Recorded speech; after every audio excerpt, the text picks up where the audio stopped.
বন্ধুরা, আশা করি তোমরা সবাই ভালো আছো। তোমার চ্যানেলে তোমাদের সবাইকে স্বাগতম। তো আজ আমরা যে বিষয় নিয়ে আলোচনা করছি সেটা হচ্ছে মাধ্যমিক ভৌত বিজ্ঞান।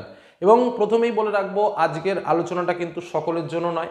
যারা সারা বছর পড়াশোনা করনি, ফিজিক্স বা ভৌত বিজ্ঞান নিয়ে, ফিজিক্যাল সায়েন্স নিয়ে আমরা টেনশনে রয়েছি, তাদের জন্য। অভিজ্ঞ শিক্ষকদের পরামর্শ অনুযায়ী আমি যে তথ্যগুলো পেয়েছি, তারা যে পরামর্শ দিয়েছেন যে এই মুহূর্তে যে কিছুই পড়েনি, একদম আমার প্রশ্ন ছিল এরকম যে স্যার এই মুহূর্তে কিছুই পড়েনি, কি করলে সে অন্তত পাসটা করতে পারবে, বা হাতে আর যে সময়টুকু আছে সেই সময়টুকু সে কিভাবে প্রিপারেশন নিলে সে পাস করতে পারবে। তো তার উত্তর ঠিক যেভাবে এসছে আমার কাছে, আমি 4-5 জন ভৌতবিজ্ঞানের শিক্ষকের সঙ্গে কথা বলেছি, সেই উত্তরটাই আমি তোমাদের সামনে রিপ্রেজেন্ট করছি আমার মতো করে। বোঝা গেল কি বললাম? তো এবার আসা যাক মূল বিষয়ে। ভৌতবিজ্ঞান পাশ করাটা খুব কঠিন নয়। প্রত্যেক স্যারদের কাছে একটাই উক্তি, পাশ করাটা খুব বেশি কঠিন নয়, খুব সামান্য চেষ্টা করলেই সে পাশ করতে পারবে। বলে কেউ যদি মাত্র 10টা ঘন্টা পড়াশুনো করে তাহলেই সে ভৌতবিজ্ঞান পাশ করতে পারবে, এটাই হলো মূল কথা। তো সেই 10 ঘন্টা সে কিভাবে পড়বে বা কী দিয়ে কী করলে অন্তত সে পাস মার্কটা পাবে, ফেল সে করবে না, একদম সেই টিপস, সেই বিষয়বস্তু তোমাদের সামনে আমি তুলে ধরবো।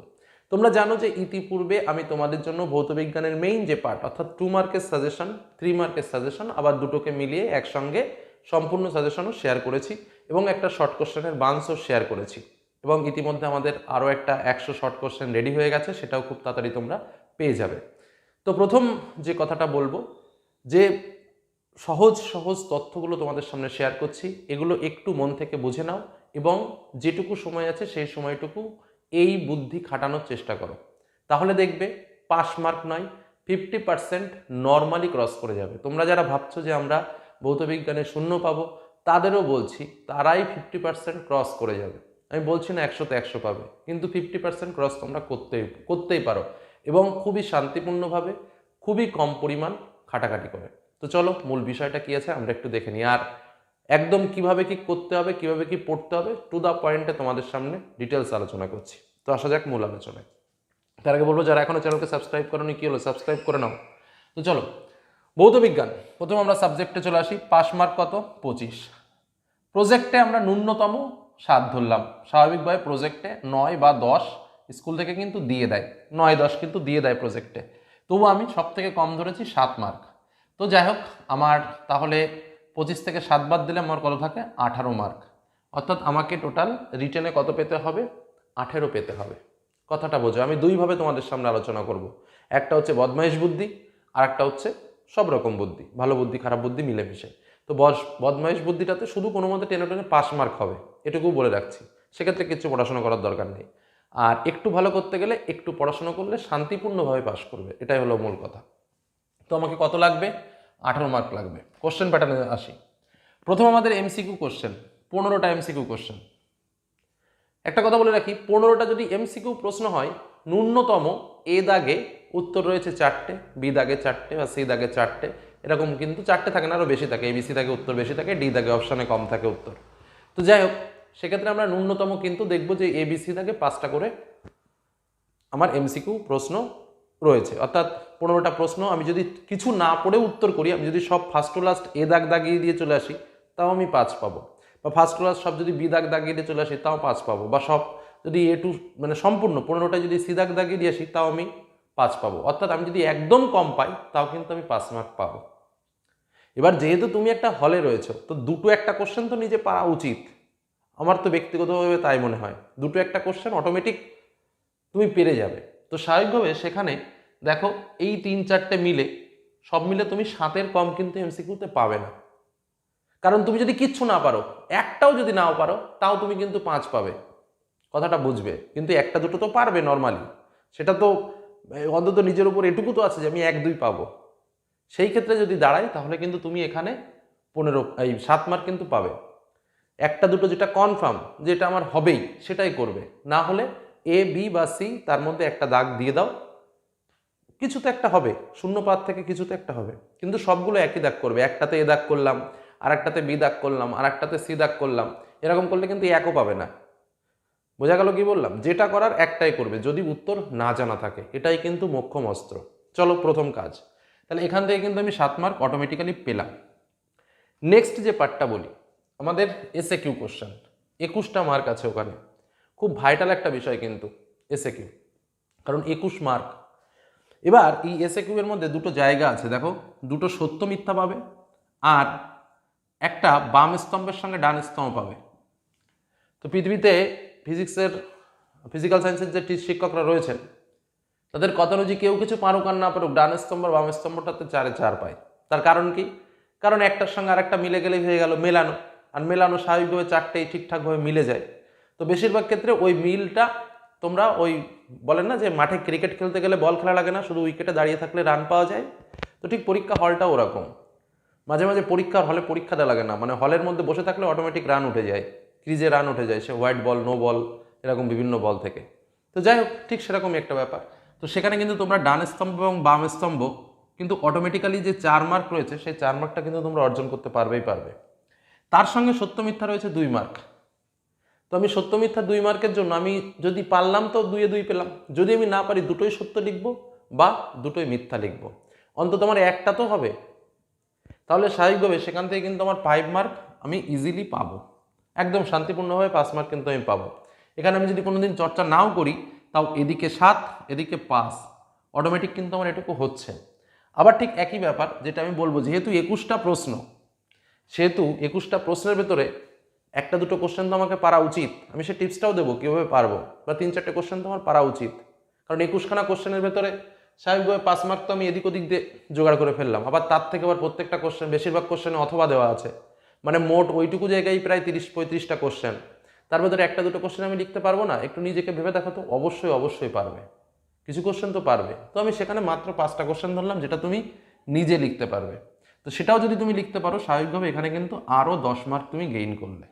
তাহলে তুমি দেখো অটোমেটিক এই ফার্স্ট পার্টটাই তুমি এদিকে 7 মার্ক, এদিকে 10 মার্ক, মানে অলরেডি তুমি কিন্তু 18 মার্ক পেয়ে গেছো।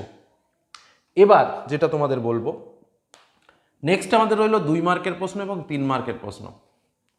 আমি তোমাদের সাজেশন তুলে ধরেছিলাম, 2 মার্কের প্রশ্ন সাজেশন তুলে ধরেছিলাম। আমি আর ডিটেলস আলোচনা এখন যাচ্ছি না, এই ভিডিওর ডেসক্রিপশন বক্সে আমি লিঙ্ক দিয়ে দেবো, সেখান থেকে তোমরা 2 মার্কের সাজেশন, 3 মার্কের সাজেশনগুলো দেখে নিও, খুব উপকারে লাগবে এটুকু বলি। কারণ একদম কম প্রশ্ন এবং এই সাজেশনটা সকলের জন্য করা হলেও দুর্বলদের উপরে ভিত্তি করে বেশি ভাবনা চিন্তা করে কিন্তু এই সাজেশনটা করা হয়েছে। কোনো রকম কোনো ক্যালকুলেশন নেই, কোনো রকম কোনো কঠিন কোশ্চেন নেই, মানে একদম ঠিক যেটুকু পড়লে তোমার পাশে কোনো বাধা হবে না, ঠিক সেরকম টাইপেরই কিন্তু বিষয় এর মধ্যে লিপিবদ্ধ রয়েছে, মানে চ্যাপ্টার ওয়াইজ, মানে সেটুকু মাস্ট, যেটুকু রয়েছে সেটুকু না পড়লে নয়, সেটুকুই দেওয়া রয়েছে। তো যাই হোক, 2 মার্কের প্রশ্নের জন্য দেখো অনেকগুলো চ্যাপ্টার রয়েছে, আমি কিন্তু তোমাকে সব চ্যাপ্টার পড়তে বলছি না। চেষ্টা করো, পরিবেশের জন্য ভাবলা, গ্যাসের আচরণের কিছু প্রশ্ন, আলো, চলতড়িৎ, ধাতুবিদ্যা এবং জৈব রসায়ন, এই যে পার্ট কটা বললাম, কেন বলছি এই পার্টগুলো, অন্য পার্টগুলো কেন বলছি না?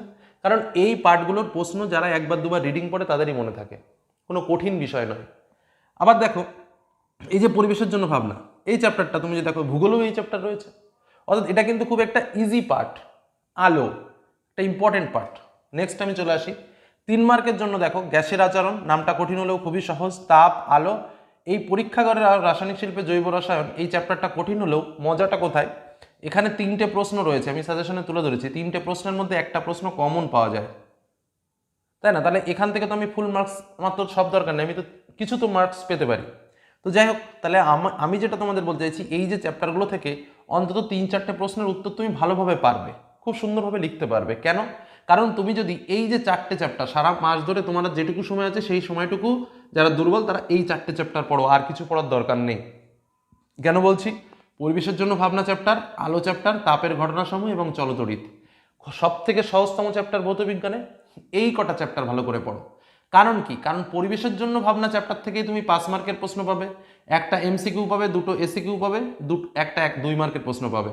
আলো চ্যাপ্টার থেকে দুটো এমসিকিউ পাবে, দুটো এসিকিউ পাবে। তারপরে তোমার 2 মার্কের কোশ্চেন দুটো পাবে, আবার 3 মার্কের কোশ্চেন একটা পাবে। বোঝা গেল? তাপের ঘটনাসমূহ চ্যাপ্টার থেকেও তাই 1-1-3, চলতড়িৎ থেকেও ওরকম নম্বর আছে। তো যাই হোক, আমি যদি এই 4টে চ্যাপ্টার, যেটুকু সময় আছে সেইটুকু সময় যদি এই 4টে চ্যাপ্টার নিয়ে খাটি, তাহলে আমি অটোমেটিকভাবে 12 আর 5 17, 17 17 34, তো 34 মধ্যে আমি সব থেকেও যদি কম পাই তাও আমি 20 থেকে 25 মার্ক কিন্তু পাবো। তা দেখো তো, এই 20 মার্কটা আমার কিন্তু যে কোনো মূল্যে পেতে হবে, এবং এইটুকু পড়া খুব বেশি ব্যাপার না। আমি সারা ভৌতবিজ্ঞান বই তোমাকে পড়তে বলছি না, আমি জাস্ট এই 5টা চ্যাপ্টার পড়তে বলছি। যদি কেউ এই 5টা চ্যাপ্টার কমপ্লিট করতে পারো তাহলে স্বাভাবিকভাবে কিন্তু তার পূর্ণমান 34, আর ওদিকে তোমার প্রজেক্টে ন্যূনতম 7-8, তার সঙ্গে আরও এক্সট্রা কিছু শর্ট কোশ্চেন মিলে টিলে সে কিন্তু অটোমেটিক 50-60-র কাছাকাছি সে নম্বর চলে যাবে, 60%-এর কাছাকাছি তার নম্বর যাবেই, যদি জাস্ট এই 4টে চ্যাপ্টার পড়ে কেউ যদি এই মানে 34 মার্কের অ্যান্সার করতে পারো। কিন্তু আমি তাও বলছি না সেটা তো 60% ক্রস করে যাবে, আমি তাও বলছি না, কোনো মতে যদি এই চ্যাপ্টারগুলোর প্রশ্ন, এই চ্যাপ্টারগুলোর শর্ট টাইপের প্রশ্ন, এই চ্যাপ্টারগুলোর ব্রড টাইপের কোশ্চেন, সেগুলো যদি রেডি করতে পারো তাও কিন্তু তুমি স্বাভাবিকভাবে মানে 5 নম্বর এমনি পার হয়ে বেরিয়ে যাবে। বোঝা গেল কি বললাম? এই যে কথাগুলো আমি বললাম তোমাদের, যে টিপসটা আমি তোমাদের দিলাম, অর্থাৎ এই 4টে কোশ্চেনের দিকে নজর দাও, এমসিকিউ এসএকিউ নিয়ে টেনশন করো না, ডান স্তম্ভ বাম স্তম্ভ সত্য মিথ্যা এগুলো বেসিক্যালি হয়ে যাবে পরীক্ষার হলে। এই যে 4টে চ্যাপ্টার, যেটা তোমাকে লাস্ট মুহূর্তে বলছি, এই 4টে চ্যাপ্টার যেটুকু সময় আছে সেইটুকু সময় এই 4টে চ্যাপ্টার পড়ো, পাস মার্ক এমনিতে আসবে, 60% নম্বর উঠবে যদি শুধু এই 4টে চ্যাপ্টার ভালো করে করো। আর যে সাজেশনটা দিয়েছি সেই সাজেশন থেকে এই প্রশ্নগুলো দেখার চেষ্টা করো। কেউ যদি 60%-এর কম নম্বর পাও তারপরে এসে বলো যে স্যার আপনার কথা কাজে লাগেনি, 60% নম্বর পাইনি। আর কেউ যদি এই 4টে নম্বর পায় তো 60% গ্যারান্টি, আর কিচ্ছু পড়া লাগবে না ফিজিক্সে। বোঝা গেল কি বললাম? তো এই কথাগুলো মাথায় রেখো। আরও একটা কথা বলি, ধরো এই 4টে চ্যাপ্টার পড়তে গিয়ে কোনো একটা বিষয় তোমার কঠিন লাগছে, কোনো একটা পার্ট তুমি বুঝতে পারছো না, আমি বলছি সেই পার্টটা পড়ার দরকার নেই। যে পার্টটা বুঝতে পারছো না সেটাকে রেখে যেটুকু শিখতে পারো, যেটুকু বুঝতে পারো সেটুকু পড়ার চেষ্টা করো, তাহলেই দেখবে অটোমেটিক পাস মার্ক বেরিয়ে গেছে। এটা নিয়ে এক্সট্রা কোনো চিন্তা করার কিছু নেই।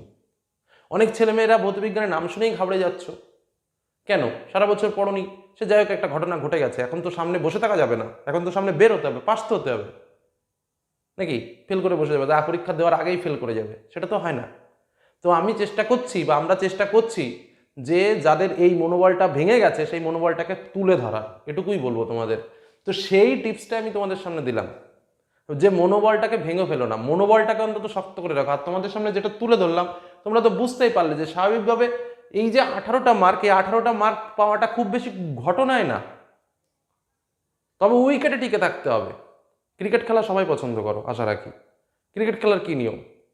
উইকেট ধরে রাখো, উইকেটটা ধরে রাখতে হবে। পরীক্ষার 3 ঘন্টা হলে থাকতে হবে, পরীক্ষার 3 ঘন্টা হলে থাকতে পারলে সে 18 ক্রস করে যাবে। আর যার মাথায় একটু মানে বুদ্ধির বও দরকার নেই, উচ্চারণ শুনেছে যে জীবনে, সেও জীবনে পাস করবে, এরকম একটা ব্যাপার।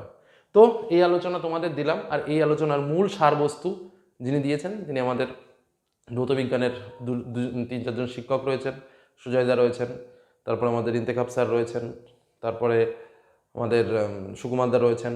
তাদের অসংখ্য ধন্যবাদ জানাই, কারণ তারা আমাকে পড়িয়ে ছড়িয়ে মানুষ করেছে বলেই তোমাদের সামনে এইগুলো রিপ্রেজেন্ট করতে পারলাম। তো আজকের মতো এখানে শেষ করছি। সকলে ভালো থেকো, সুস্থ থেকো, সাবধানে থেকো, ধন্যবাদ।